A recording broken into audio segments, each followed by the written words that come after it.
أعوذ بالله من الشيطان الرجيم بسم الله الرحمن الرحيم رب اشرح لي صدري ويسر لي من أمري واحلل عقدة من لساني ليفقهوا قولي الله لا إله إلا هو الحي القيوم لا تأخذه سنة ولا نوم له ما في السماوات وما في الأرض من ذا الذي يشفع عنده إلا بإذنه يعلم ما بين أيديهم وما خلفهم ولا يحيطون بشيء من علمه إلا بما شاء وسع كرسيه السماوات والأرض ولا يؤوده حفظهما وهو العلي العظيم صدق الله العظيم.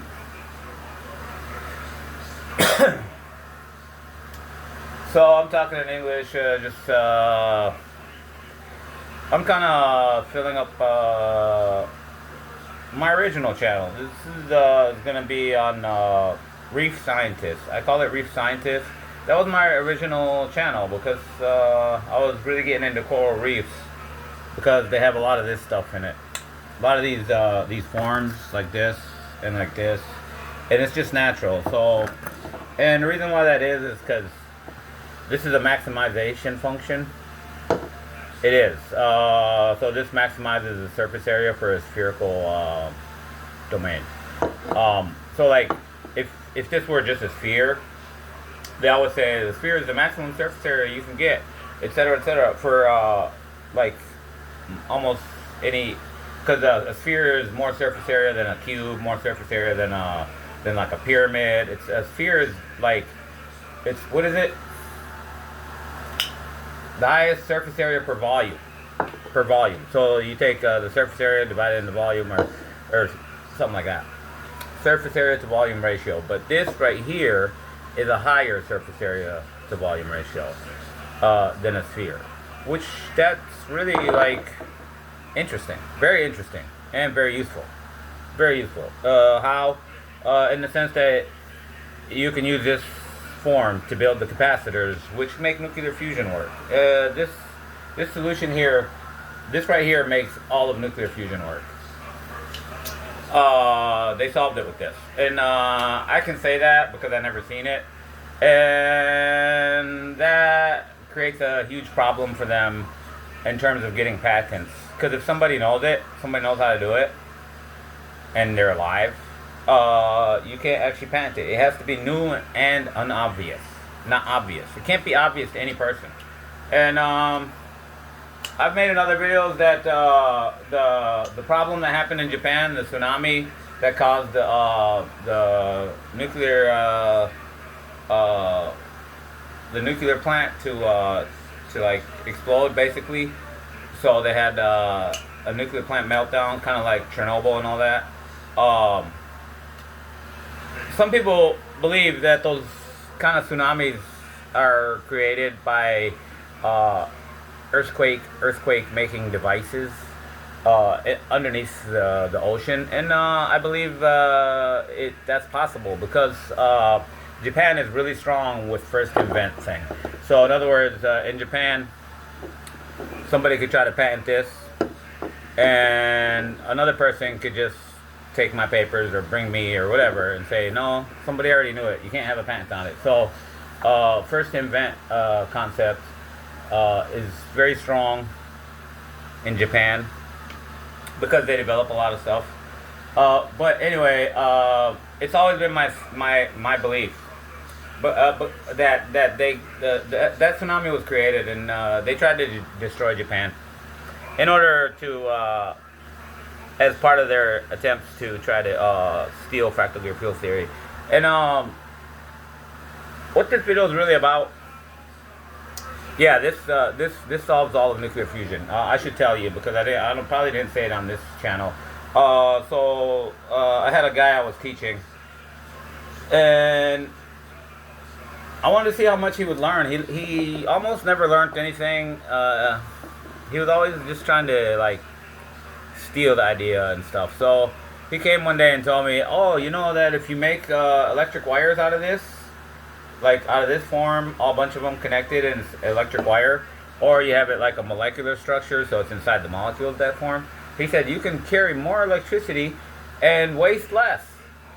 And I was like, oh yeah, that's one of three things that it can produce that solves nuclear fusion. The other one is the capacitors, and then the third one is the toroidal magnetic field, which would look like this. It would be toroidal shaped, but it would look like the inside of that. Like, can you see? It's kind of the inside of that. That's how your toroidal magnetic field is going to be. That's to increase the magnetic field, because that was a big problem. So they couldn't run enough electricity through the wires without the wires melting down. They didn't have a capacitor to generate enough electricity on time, so you got that, and then you got the wire, and then the magnetic field wasn't strong enough. So there were three things, and this guy I was training on all this. I was happy that he finally figured something out. I mean, yeah, you're moving along, but anyway, he had MPD. His name was Asad al-Asud, which means King of Kings. So read the book Lu'lu' wal Marjan. The Prophet Muhammad said in that book, the person named King of Kings has the worst afterlife. So that's the whole reason why I hung around him, even though he's got MPD. But what he did, I told him, oh yeah, I know all about that, and you do this and you do that, and etc. He's like, don't pretend like you know that.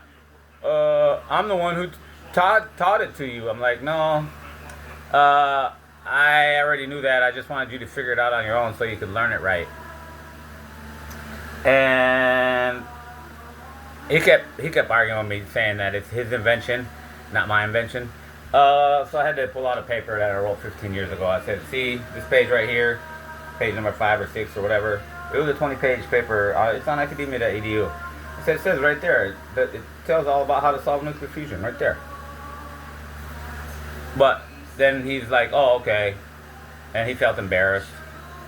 And then at that time, kind of like ended our training time. Like, I'm like, every time you learn something, you just keep believing that you invented it, which happened with me a lot. Like, I invent a lot of things, and almost every time I get somebody connected with me to invent anything, every time I come up with an idea, they try to claim that it's their idea and that I stole it from them. And so that's why I write everything. So then when they say that, I say, you didn't know this 20 years ago, did you? There's a paper right there. I wrote all about it. But anyway, so it's kind of messed up when whole entire nations and countries like the United States and Europe and Israel have been trying to delete me so that they can like patent stuff that's obvious to me. This is this like in past videos I've said how much they've spent. It's an unbelievable amount of number. Let's say in the past 15 years they've spent enough to try to delete me and steal all my inventions. They've spent more than enough to take over the whole entire Middle East. They could have just went and took over the whole entire Middle East because they want to delete me and own all these inventions to support them to take over the Middle East.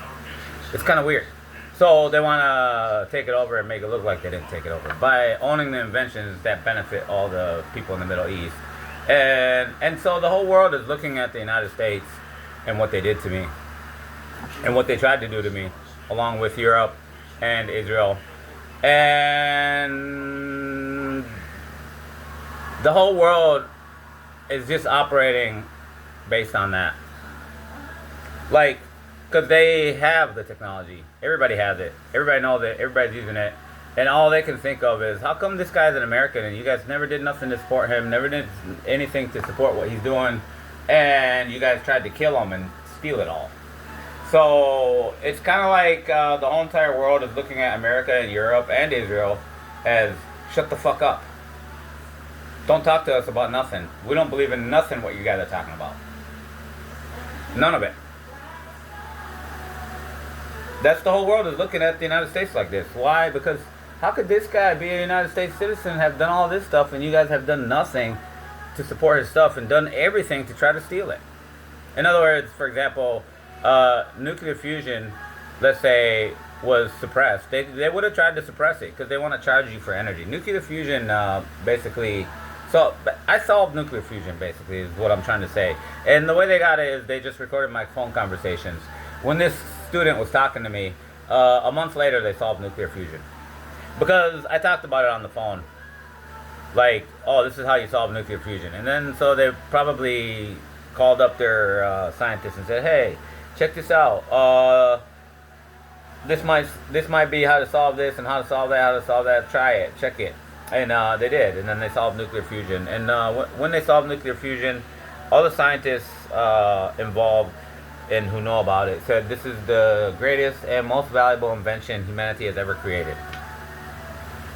They did say that. So you're looking at the guy who created the greatest and most valuable invention in the whole entire world. That's just one of the things that are produced out of this stuff.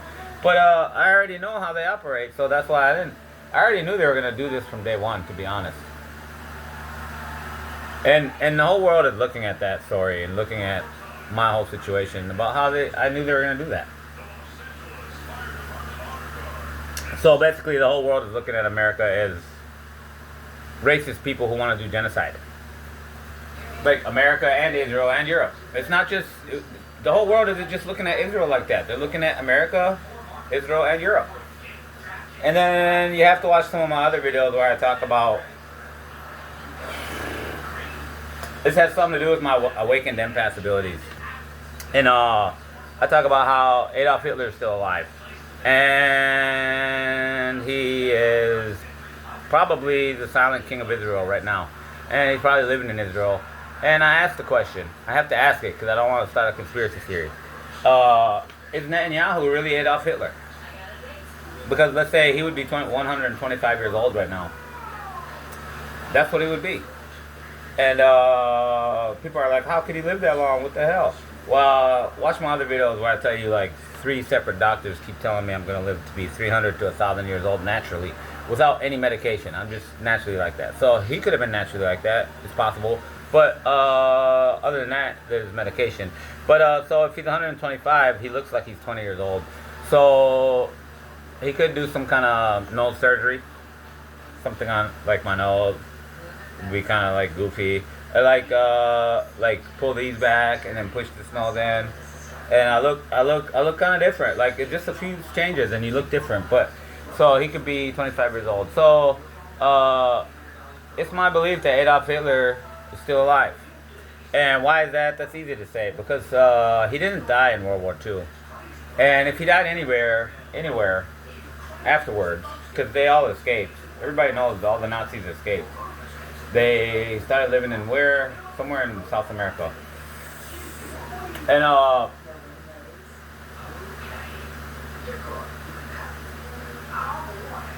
so he lived through World War II. He didn't die. And somebody would have said, here he is.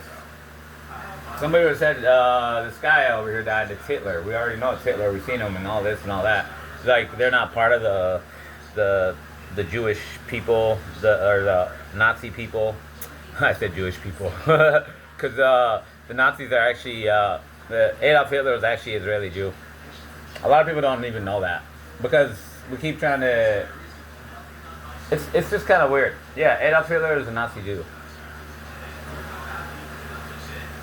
and he possibly runs the whole of Israel because he didn't really hate Judaism or hate Jews.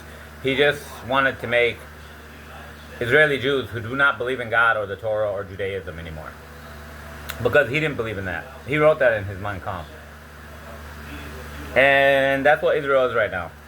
They've done worldwide psychoanalysis. It's the second most atheist nation in the world, with China being number 1, and China is 95%.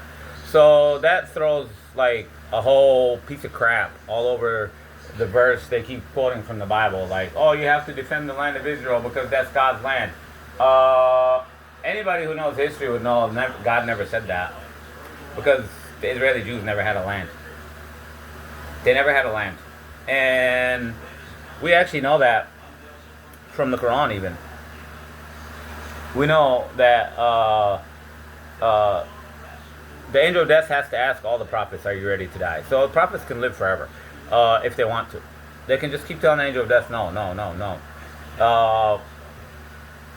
So when the angel of death came to take Moses, Moses got mad and he punched the angel of death in his nose and he said, no, can't take me now. We've been living in the desert for 40 years. And we need to find a land. And I will travel the world alone for 20 years to find my people their land. So the angel of death went back to God talked to God. God told the angel of death, the Israeli Jews will never have a land. They'll never have a land. So then the angel of death went back to Moses and said, the Israeli Jews will never have a land. Right after he got done saying, I will travel the whole world alone for 20 years to find them their land. So the angel of death came and said, God said, they will never have a land. And then Moses said, okay, you can take me now. Like, he was only living to try to support his people. Which, I mentioned that before in some videos, and I cried right away. Because I know how bad they treated him, and how much he did for them. He did everything for them. He was willing to walk the whole world alone for 20 years to find them land. After all what they did for them. Like, I think the first time I said that on a video, I started crying right away. Because I know how bad they treated him. So yeah, the Israeli Jews never had a land. And who are these people in Israel now? They're all atheists. They're not the Israeli Jews. What is a Jew? A Jew is someone who believes in Judaism. So the people in Israel are Israelis. They're not even Jews. And then the most messed up thing is how smart Hitler is. They get away with all kinds of stuff that no human being would ever allow, such as the G-side in Gaza. And the G-side they've been doing the whole time. In other words, they're trying to annihilate and delete everybody who's not Israeli Jew. In the whole entire world. That's the crazy part about it. They want everybody in the world to be Israeli. They always say Israeli Jew, but they mean just when they say the word Jew, like I'm a Jew, it means I'm from the lineage of the Israeli Jews. Because we think, oh, you're a Jew, you believe in God, you believe in the Torah, you believe in the rabbis. That's not what they mean by that.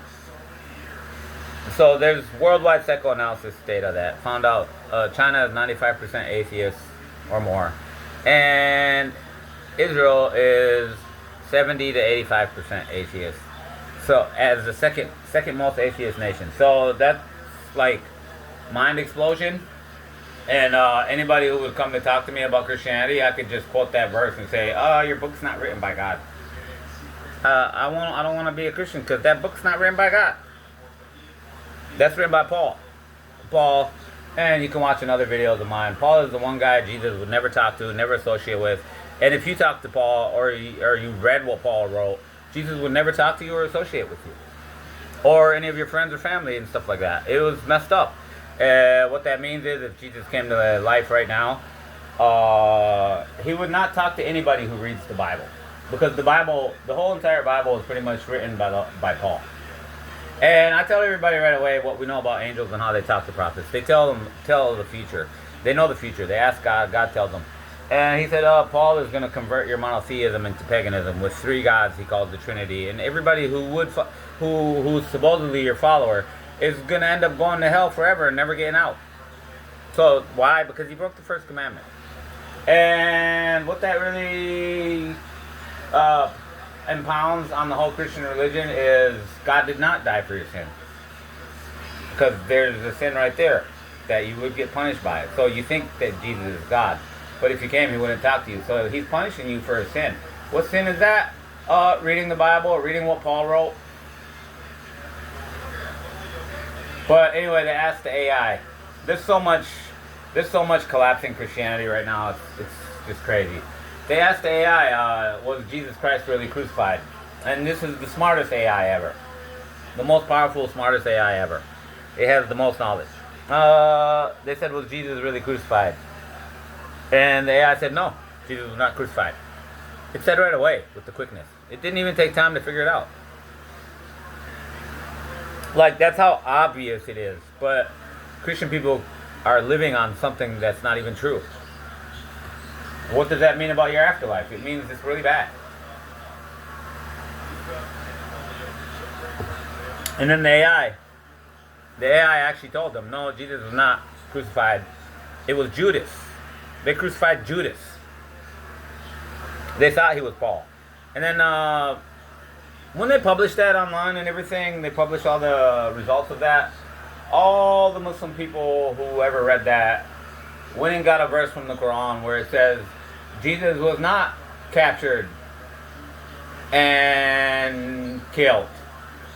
But there was another man who was made to look like him, and they captured him, and they crucified him. So everybody would post that verse in the Quran, which the Quran is basically saying that Jesus was not crucified. It was another man who looked like him. They thought it was him. The Quran says it was a man who was made to look like him. In other words, God created him looking like Jesus. He just naturally looked like Jesus. People can understand that. If you ever go to the Middle East, you'll be like, man, everybody in this whole country looks like they're all from the same family. Like, if you go to the Middle East right now, everybody looks like me. Like, if you go to Egypt, everybody looks just like me. Like, they just look like my brothers and cousins and sisters and stuff like that. We all look alike. So if I was Jesus back then, they could easily capture somebody who looked almost exactly like me, and they thought it was me, and then they get him. That's totally possible. But yeah, the AI came up with the answer so fast, and all the people who were doing it were just shocked that the AI came up with it so fast. They're like, whoa, what the hell? And then somebody in the know was like, yeah, well, it's obvious knowledge that's totally suppressed and hidden, kind of like suppressed science and technology. It's obvious knowledge. In other words, everybody in the Vatican knows Jesus was never crucified. For example, all the top priests and rabbis, they all know.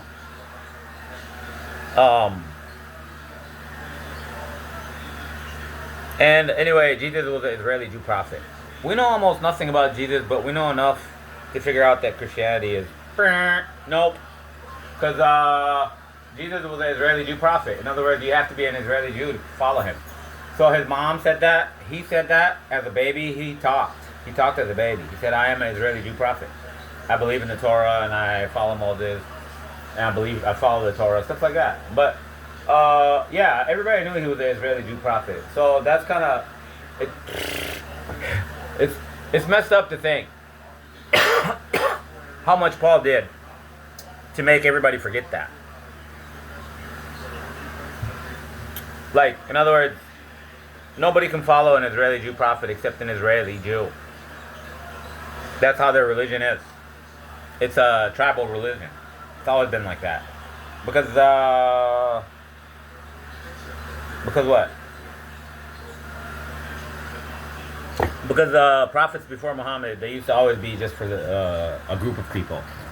Like, my message is just for you guys. It's just to help you guys out. And even the Native Americans had prophets. They never like deified their prophets.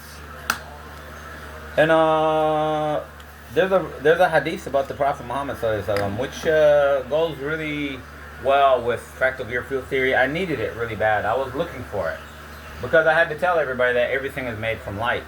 Because fractal gear field theory, the fundamental fractal form creation diagram, it shows you how to build up all the forms. So it starts. It uses Fibonacci sequence. So the X. So there's an X and a Y. So X is always like 0, 1, or 2, or 3, or 5, or 8, or 13. Those are all Fibonacci numbers. So then you can build up all the different Fibonacci-based forms, because that's how you create IVCBT or IVT, infinitely variable continuously variable transmission, which I call now IVT, which is infinitely variable transmission. So that's how you build the pyramids. The guy who figured out how they built the pyramids, which he said they built it from the inside out, and they did not have a ramp. Man, I forgot his name. I gotta look up his name. I get upset that I can't remember his name. But that's because he just kind of stopped talking to me for some strange reason. I think he was told to not talk to me. I don't know why he did that. But he basically figured out, because he was an architect and he left architecture, and he figured out that the pyramids were not built with like a ramp. It couldn't it'd be too long, and he had all these valid reasons of why that wouldn't work. So he said they had to build it from the inside out. So they just did like a spiral circle thing. So they have like a ramp for the big blocks, and then but he said the only thing is he can't figure out how they moved the blocks. So then they have new technology now where you can look through rocks. with what neurons or like neutrinos or whatever. You can look through rocks. It's like X-ray vision through rocks. So they looked inside the rocks of the pyramids because they can't try to. They don't want to try to like take bricks away to dig and look and whatever because they're afraid the pyramid might come crashing down. But they looked inside and they said, "Yep, you're right. There it is, right there." And they saw the ramps and they're big enough to hold the blocks. And then they saw these little patches that they said that must be where they put the bearing systems or something or whatever moved this thing. So he said, yeah. So they built it from the inside out. They built it in a spiral inside out. That's how they built it, and he got credit for that. Dang, I'm just upset that I forgot his name, but that's because he stopped talking to me. Because when he first figured it out, I said, hey, I said you're confused about something. It says you're confused about something about how they moved those blocks. Like how did they move it? Like what kind of technology? Because we don't understand that at all. But we know they built it from the inside out. So I showed him fractal gear fields.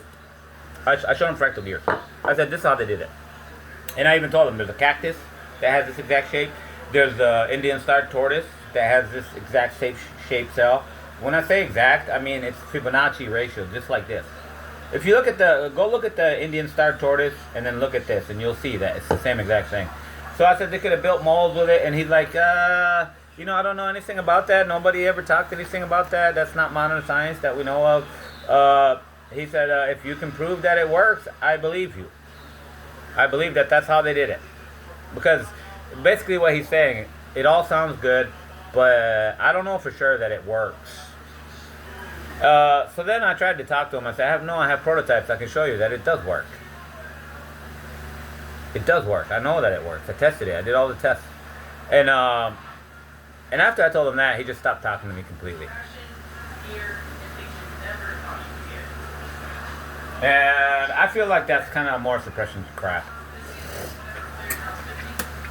Because it's just weird. Like, you gave up your whole architecture career of developing and architecting and all this for like how many years? 20 years just to figure out how the pyramids were built. And you're stuck on this thing like, how did they move these blocks?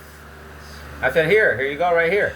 Not only is it IVT, infinitely variable transmission, which that's what you need. It can hold more weight. That's another thing with the maximization of the surface. So it can hold more weight, and it can do it with IVT, so it can carry any kind of weight. That's true. And not only that, it can do anti-gravity. And it can be electrified, so it can actually be like a motor.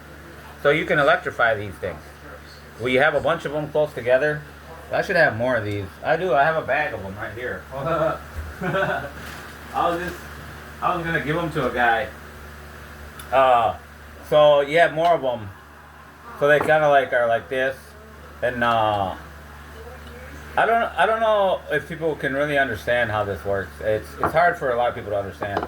But so you have them like this in a row, like a bunch of them, tick, tick, tick, tick, tick, tick, tick. And then you have like bearings on top with the thing. So it's like a bearing, and then it rolls on it. So then you can do if you add electricity here, positive and negative here, it becomes a motor. That's the weird thing about it. So not only is it IVT, but it's a electric motor IVT. And oh man, once you start sending electricity through it, something weird happens. Anti-gravity starts working. You're like, whoa, what? Whoa, that sounds wild, man. How can you prove that? I'm like, it's science.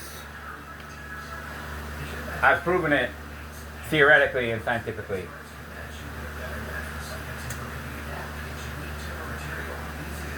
So on the channel Reef Scientist, you can see one of the first ever videos I posted was aluminum one of these, but it was different. Like this one is rigid contact. It's just like it's made to do what gearing does, but it's an aluminum one I had made out of these. So these rotate kind of weird, and you can look at it, and that's basically a IVT.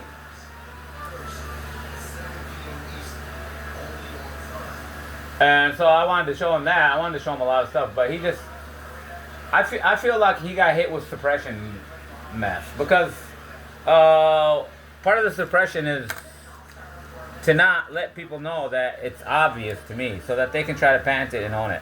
So that's actually what happened in the Gaza war.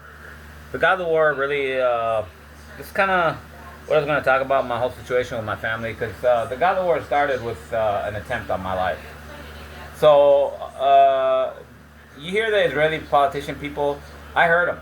I heard them say, we didn't start the G-side in Gaza. Hamas did, October 7th, 2023. And when they said that, that's one of the statements that made me almost faint. Like, that's when they first trapped me in the house to kill me. October 7th, 2023. So they just believed it was going to work. Because they trapped me in a house where there's 2 dogs that I'm deadly allergic to. And that was my own family. They used my own family. And my own family got paid $21 million, supposedly, to do it. So they got paid, let's say, $10.5 million up front, and then they were gonna get $10.5 million at the end. But they were trying to delete me in a way that they inherit all my wealth. They inherit everything I ever owned, like my house, all this weird stuff. And yeah, they got paid $10.5 million to start, but then they failed. And then the $10.5 million that they were gonna get for finishing, somehow they gave it to me because they were going to delete me in a way that they inherit everything and they own everything that I ever owned. So somehow they gave me the remaining money. That's like mind explosion for you guys. So I'm basically a multimillionaire right now because the people who tried to kill me failed. And then they tried to pay me because they were going to inherit everything because they didn't want it to look like they got paid money right after I died. Like, they got paid money right at the beginning of my attempted murder, and then they got paid money at the end of it. They didn't want it to look like that, so they kind of tried to give it to me because they were trying to delete me in a way that they inherit everything I ever owned. And it's so funny that one of them is my mom's daughter. I don't use the word sister to refer to her anymore. But let's say growing up, I called her that all the time. But now I don't because of what they try to do. But the weird thing is she didn't even believe in anything. And she didn't really know all the details of how much her husband is getting paid to do all this. Like, in other words, he got paid $10.5 million down. Like, let's say he gave a bunch of people that I grew up with, because he's Egyptian and he had a bunch of Egyptian friends. And he got a bunch of them to help him out. Like, all we got to do is kill this guy and we get, like, millions of dollars. We all become millionaires. We just have to kill this guy. So he's brother-in-law, but he's also my cousin. Like, his dad is my mom's brother. Which a lot of people all over the world do that. They marry cousins and stuff. It's not really common in America, but it's common in almost everywhere in the world. Like, for example, in India and Pakistan, something like 60% of all Muslims only ever marry their own cousins. 60%. And that's really messed up because the Prophet discouraged doing that. It's kind of an emergency thing, like you have nobody else to marry. He actually discouraged it. And they're doing it to such an extent, but they don't understand the effects of it. This is the problem Muslims have today. They don't understand the bad effects of that, which is if you marry cousins like that all the time, 10% of your kids are going to be like basically handicapped or retarded forever. They're going to be born handicapped or retarded. They can't move or they're missing arms or whatever. That's 10%. That's 1 out of 10. I tell everybody this in an easy way so they can understand. Show me any country you want me to conquer. And give me a way to make 10% of their people handicapped or retarded. And I will take over that country. With ease. So basically, Muslim people are self-destructing their own self by not listening to their own prophet. He told them that you shouldn't do this all the time. It's kind of like only if you have to. Like, it's allowed only if you have to. What does that mean? Like, you were kicked out of every nation, like how the Israeli Jews were. You were kicked out of every nation, and you had to travel. You kept traveling to this place, that place, this place, that place, and then every time you traveled, you're always the outsider. So people there really don't generally want to marry you because you don't even speak their language well, whatever. And all of you are family. Like everybody that moved here to this city is all from the same family. So you only people you can marry is your own cousins. So people did that, but Muslim people, I think, have a serious problem because I saw this number like something like more than 50% of all Muslims only ever marry their own cousins. It's not just in India and Pakistan. It's like in Egypt too, and like in the whole Middle East and everywhere. And I keep trying to tell Muslim people, stop doing that. Stop doing that. It's supposed to be like only in the worst case scenario, only if you have to. You're allowed, but it's kind of like only if you have to. Like try not to do it. It's the Prophet Muhammad gave you a warning, which now DNA will tell you all about it. And he gave a warning. He said the results are always not great, so don't do it on a regular basis, but only in cases of emergencies. So, but Muslims today, they don't listen to their Prophet Muhammad, and then other Muslims who are Islamophobic, they keep blaming Islam for all the problems. But the reality is it's the Muslims. The problem is from the Muslims, not from Islam. Like, Islam is telling you right up front, like, yeah, marry your cousin if this and if that, but it's better not to because it has some bad effects. So, but that's the problem. The problem is not with Islam. The problem is with Muslims not understanding what they were taught, what they were told. I see that all the time. And another thing I talk about, and the whole world is talking about it, is like America is looking super racist based on how they treated me. Like, in other words, United States, Israel, and Europe have gone bankrupt, third world, for 10,000 years, which is like forever. That means forever. That means America, Europe, and Israel are done. They're finished. A lot of people might not want to believe that because you go through bad economies all the time and you usually find a way. A lot of people are just going to keep thinking that it's going to keep getting better. It's going to get fixed. It's going to this. It's going to that.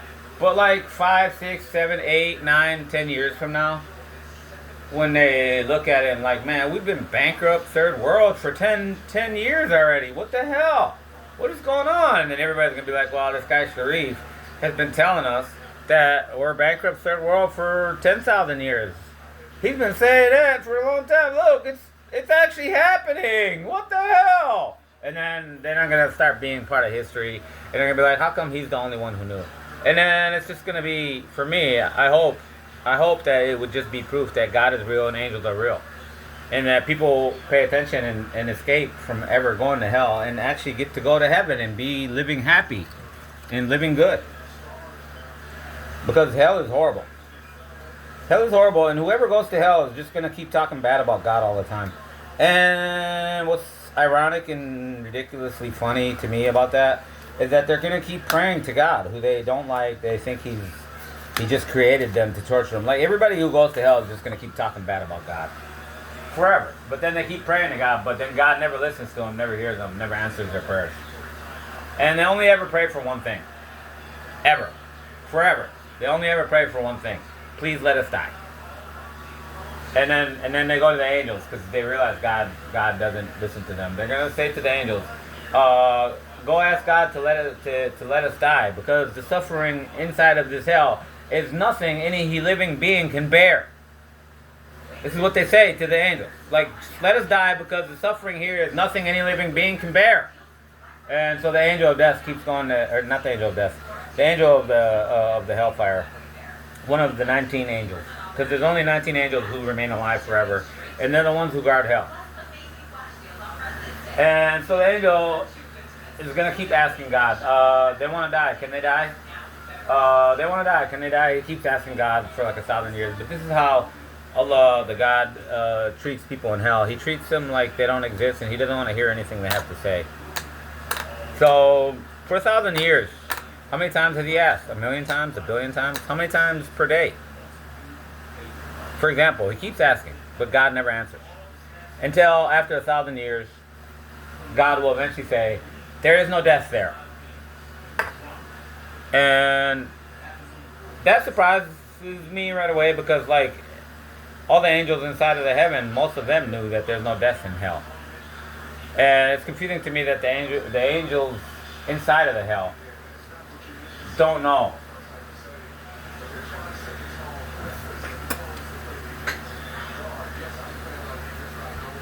Like, why didn't they know it?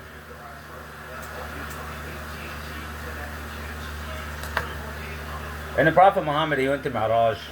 He went to Mi'raj where he was taken to heaven and hell. And he saw it. He was inside of heaven, inside of hell, which is highly uncommon. Like, no other prophet ever did that.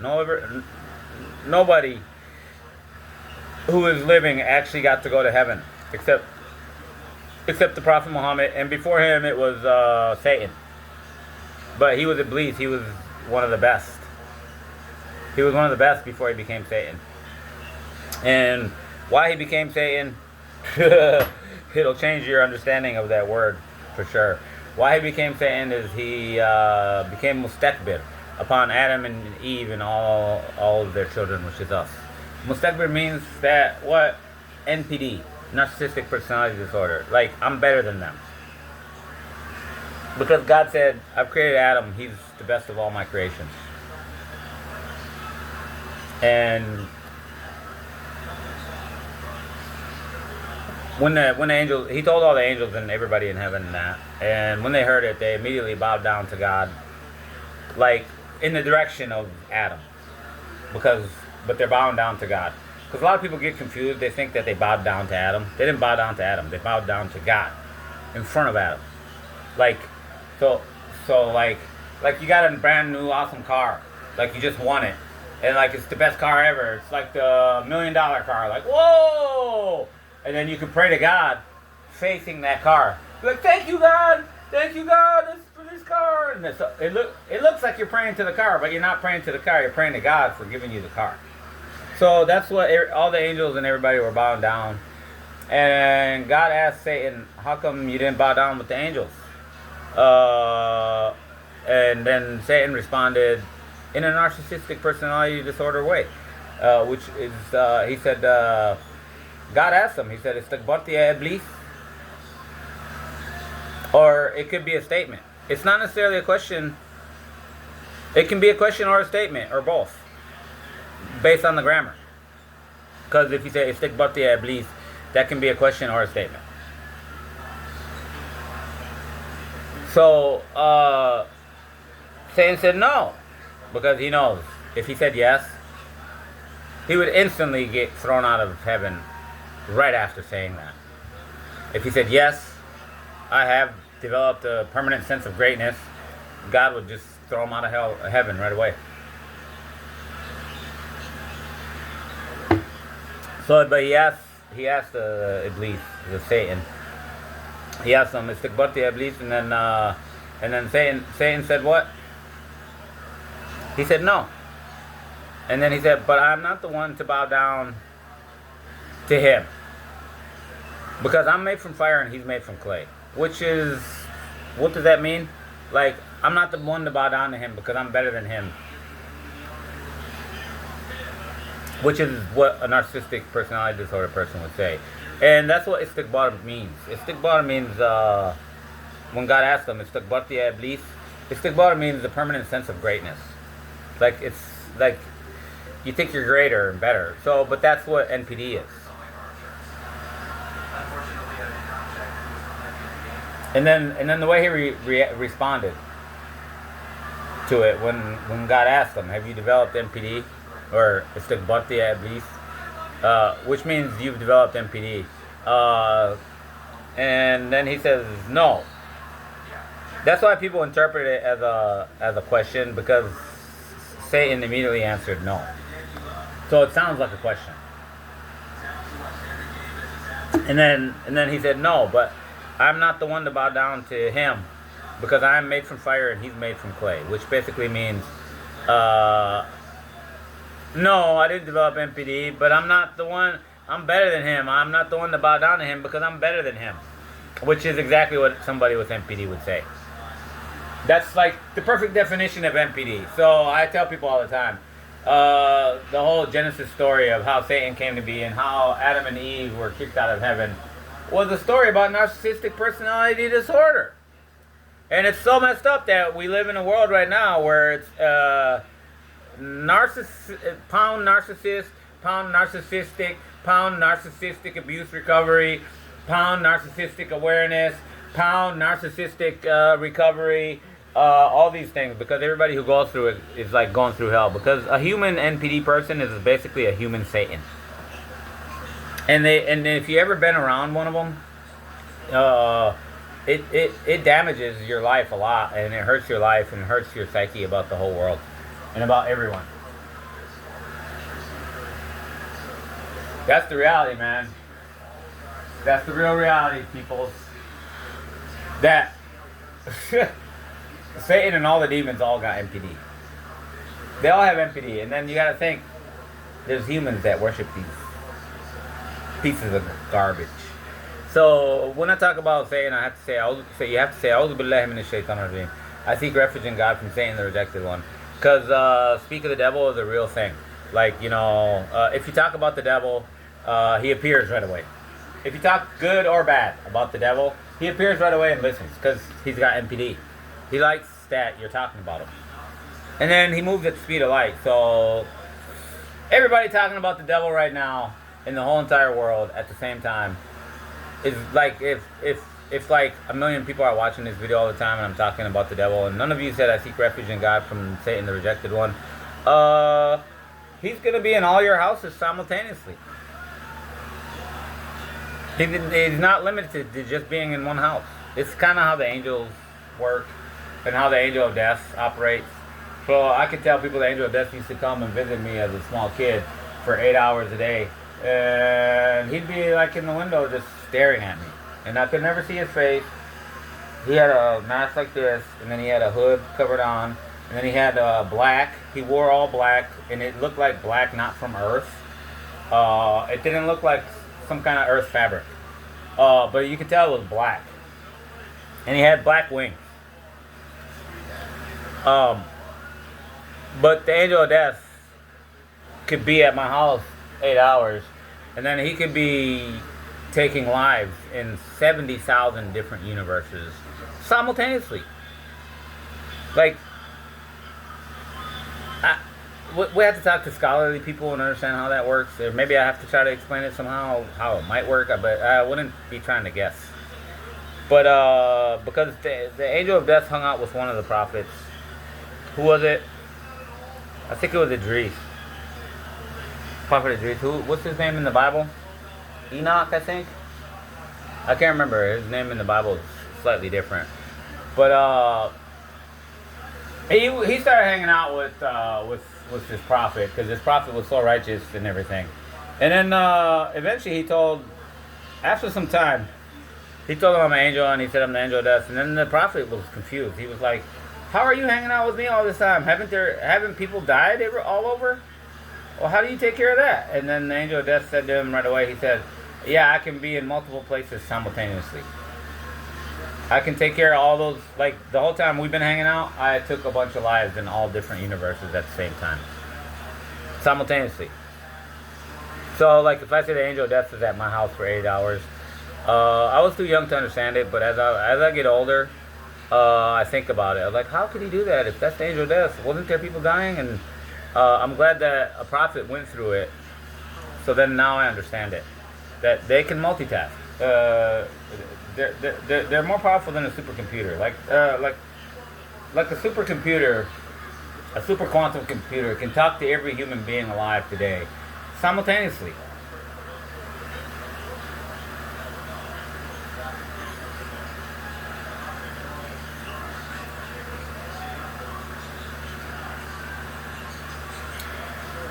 I'm just watching sports just because lately I've been feeling really lonely, and this is kind of what I was going to talk about.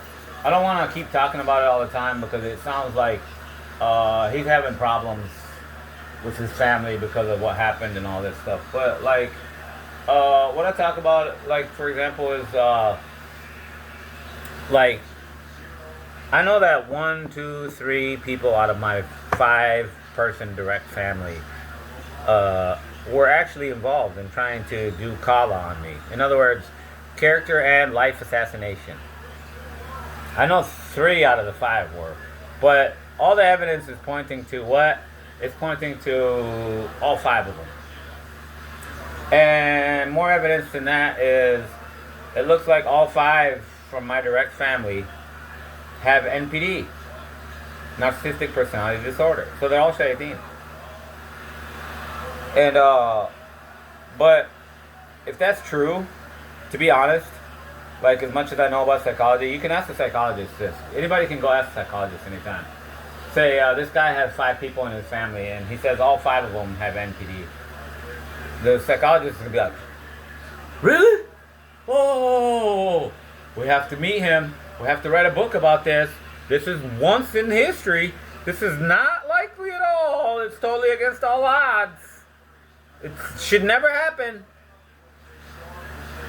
That's kind of how psychologists would do. If you go right now and say this guy says that all 5 people of his direct family have NPD, like his one sister, 2 brothers, a brother-in-law, and a mother, all have NPD. If you're talking to an academic psychologist person, he's gonna be like going nuts to meet me, to meet my whole family, to do like a investigation and to write a whole book about it.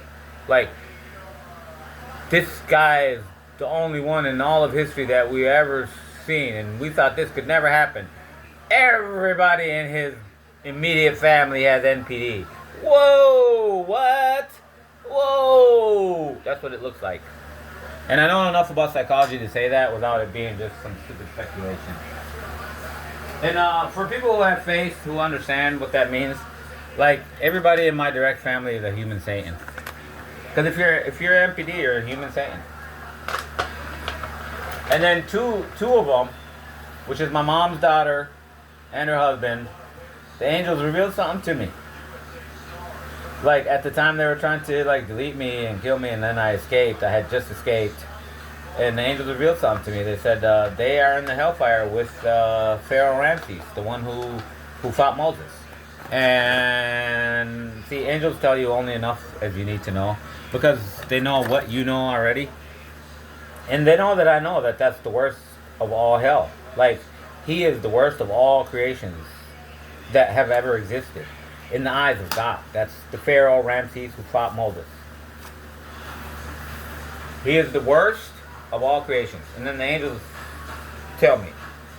And a lot of people who are Muslim, I mean, if you're not Muslim, you don't believe in this anyway, you just think it's some kind of weird dream. But if you're a Muslim, you're like, whoa, how do you know those are angels and not demons? How do you know that? Because they were talking to me for a whole year, and I know how demons act, and I know how angels act. Like,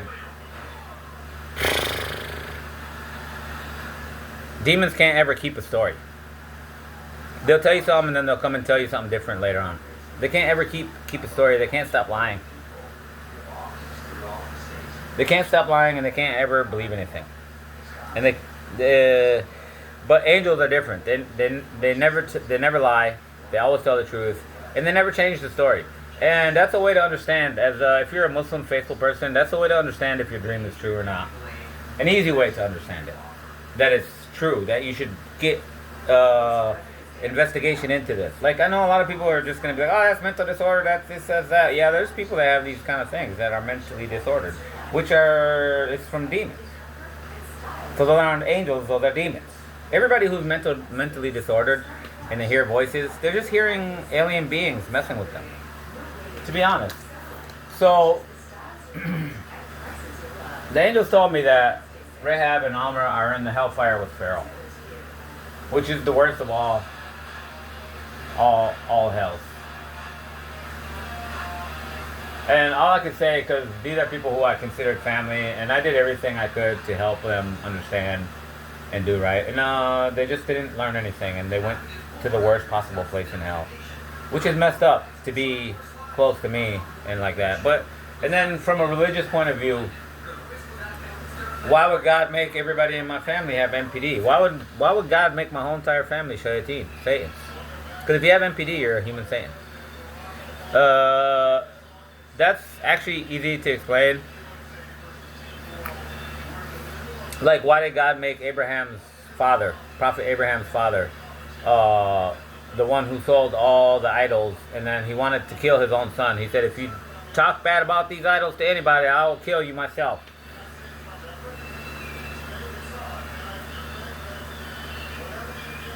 I'm looking at Barack Obama right now. And the irony of Barack Obama, you have to watch other videos of mine. Barack Obama is somebody you guys already know. Barack Obama is Osama bin Laden. And I'll tell you how to prove it and how I proved it, because a lot of people kept talking about it. They made a whole conspiracy theory about it. I'm watching him right now. I'm just looking at his hairline. I can tell by his hairline. It's just like mine. It goes all the way back. That's Middle Eastern. That's totally Middle Eastern. Everybody from the Middle East is like that. But anyway, his face print. The face print is like a fingerprint. Like if I gave you Barack Obama's fingerprint and I gave you Osama bin Laden's fingerprint, then you'd be like, oh my God, those are the same person. What the heck? But if you're an artist like me, all I need to see is his face and his ears. There's an ear print as well. Everybody's ear is unique. Everything. So they had a whole thing about this. They were talking about it all the time.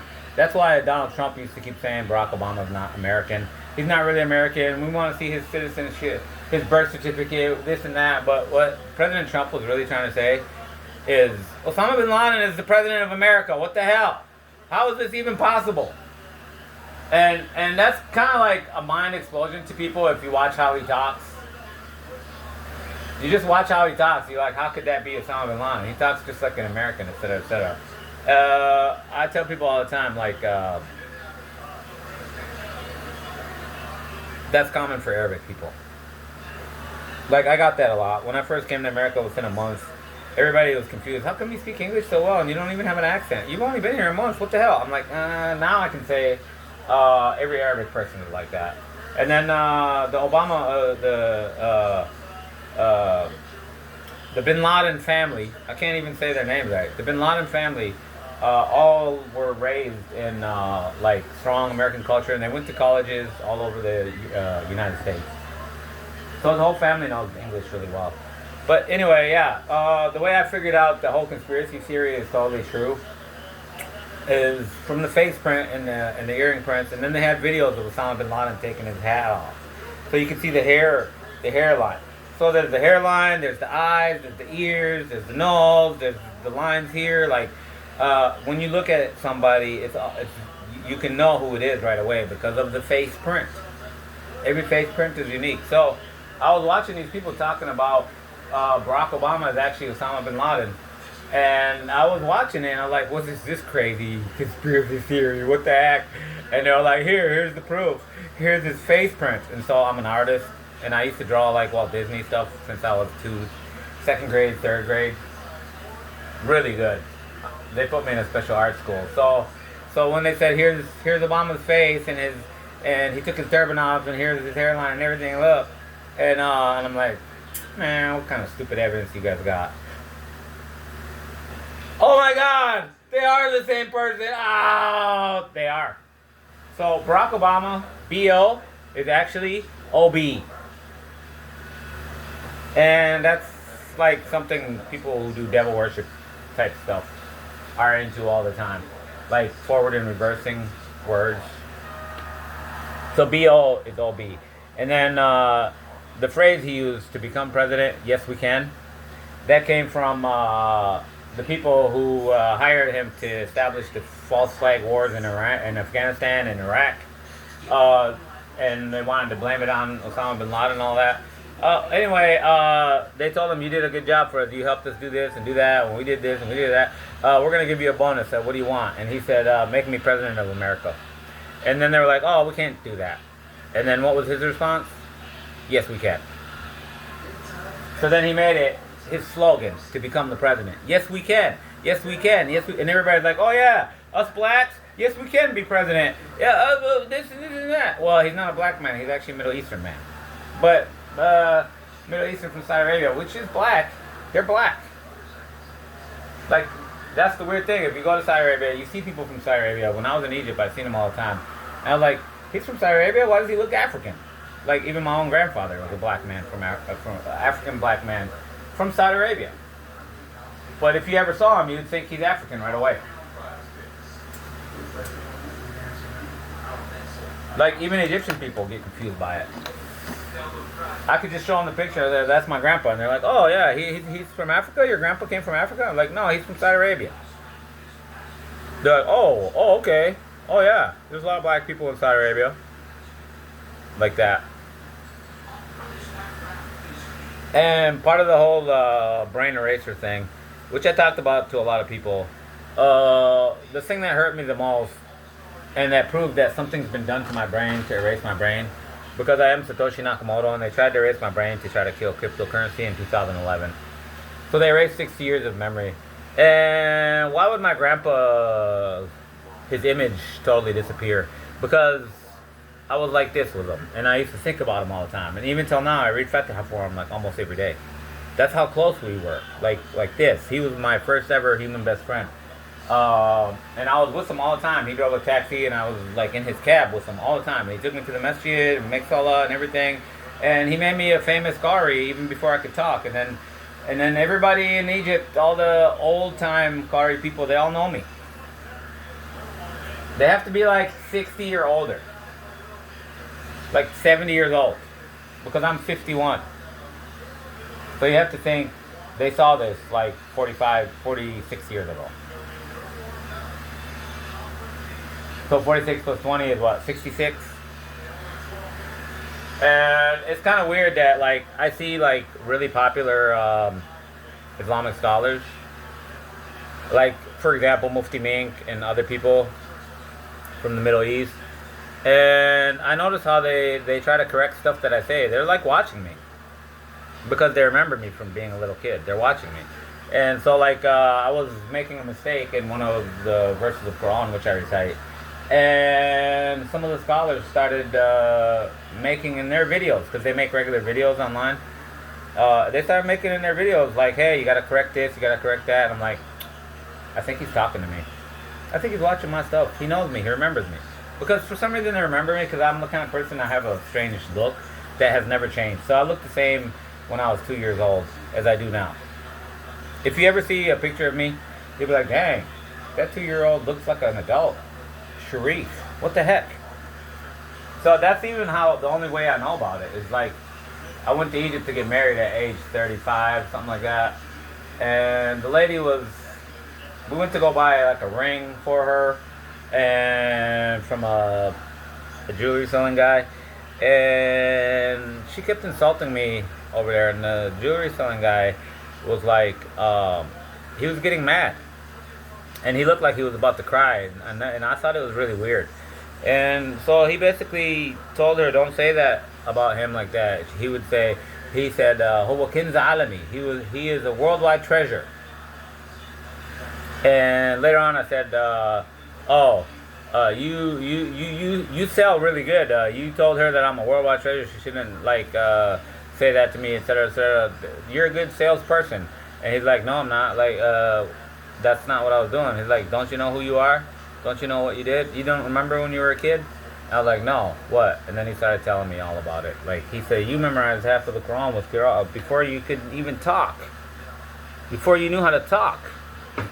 And he had videos of it, he had pictures of it, he has everything of it. And he wanted to show it to me, and I was like so embarrassed. And the one thing he kept asking is, what great things have you done now? We always expected you would do great things. What have you done now? I was like, I didn't know what to say, so I started trying to tell him about fractal gear field theory. I said, I did this new science. It's called Al-Tabut. And I brought Al-Tabut. That's what I told him, and he understood that because he studies Quran and stuff. He had Alamat al-Salah on his head right here, which means that he prays a lot, bow down on his head on the ground. And right away he was like, yes, We always believed you would do something like that. I believe you. And I just told him, yeah, it's called fractal gear field theory. He believed me right away. Just because of my past history, they always believed that I would do something great.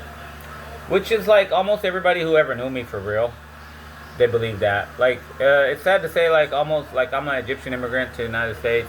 And almost all the Egyptian immigrants here in the United States, all the Middle Eastern immigrants, just keep talking, like, crap about me all the time. Like, I don't know how to explain it, but it's kind of like a competition of who actually succeeded in the successful country and who actually failed. So if you came to the successful country and you failed, it means you're just naturally a failure. You're just like a loser kind of person. So, for example, like I did welding. I had a welding business for a long time, and this Middle Eastern guy started a restaurant, and then he wants me to fix something up. So I'm going there to fix it up, and then everybody who works there is Middle Eastern, and I noticed one lady I was just looking at her, and all of a sudden I looked away, and then when I looked back and she saw me looking at her, she just started laughing really hard at my face, like as if like you're doing the loser job. You came to America and you can't be the successful and the rich like we're supposed to be, and this and that. She's just laughing in my face. So other people did weird stuff too. So I just stopped going over there. I stopped doing work for him. So he'd call me all the time like he'd want more stuff, and I'd just ignore him.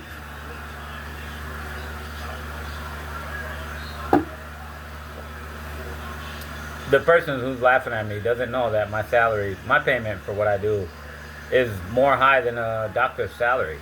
So they just don't understand anything. All they can think is like, it's messed up. It's just messed up. And then there's this thing where, like, if you are a failure in the rich country, you came to the rich country to be successful, but you are a failure. And then someone like me is looking like everybody keeps saying that I'm successful and I'm going to be the successful one and I'm this and I'm that. Why don't you be more like Sharif kind of stuff? So then they spend their whole life spreading rumors about me, stuff that's not true. So in other words, it's kind of like NPD, normal mode of operation. If they see anybody that's better than them, they have to try to demonize them with rumors or whatever. Like, to make everybody believe that they're actually failures and that the person with NPD is actually the successful one. So, I've had that happen to me a lot. It kind of almost defined my life with immigrant Muslim people here in America. It defined my life. In other words, if I tell them I'm the highest ranked wali in the akhirah after the prophets, like, only people who have a higher place in heaven than me are prophets.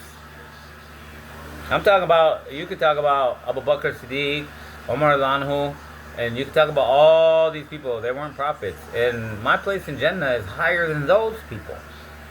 Astaghfirullah Azim. That's hard to say. And the only reason I can say it is because angels showed it to me. As an answer to, before I will talk to you, you have to tell me why you've loved me so much my whole life. So they showed me. They said, you are the highest ranked wali of all creations after the prophets. You're the highest ranked saint. And you're raised up with the prophets, and you entered heaven with the prophets, and you're the only not prophet person that does that. That's it. Bye-bye.